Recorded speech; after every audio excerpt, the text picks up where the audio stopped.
চীনের তৈরি কাচের ব্রিজ বিশ্বকে অবাক করে দিল। পৃথিবীর সপ্তম আশ্চর্যের একটি এখন চীনের এই কাচের ব্রিজ।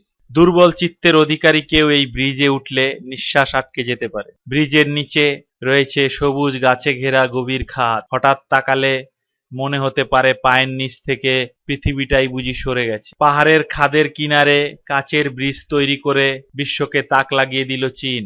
চীনের ঝাংজিয়াজি ন্যাশনাল পার্কে গ্র্যান্ড ক্যানিয়নের উপর এই ব্রিজ তৈরি করেছে দেশটি। ব্রিজের নিচে রয়েছে প্রায় ৩০০ মিটার গভীর খাদ। এটাই পৃথিবীর সবচেয়ে বেশি দৈর্ঘ্যের ও উঁচু কাচের ব্রিজ।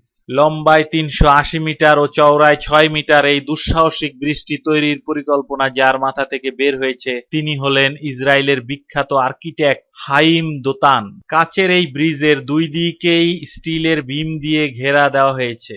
যিনি তৈরি করেছেন ব্রিজে তার অনুযায়ী এই ব্রিজে ৮০০ জন মানুষ চলাফেরা করতে পারবে। ব্রিজটি তৈরিতে খুব শক্ত গ্লাস ব্যবহার করা হয়েছে। এছাড়া একটু পরপরই রয়েছে সাসপেন্স কেবল। জাংজিয়াজি গ্লাস ব্রিজটি এমনভাবে তৈরি করা হয়েছে যে বৃষ্টির দিনে দূর থেকে এটিকে অদৃশ্য মনে হবে। যদি ভিডিওটি ভালো লাগে সাবস্ক্রাইব করার অনুরোধ রইল।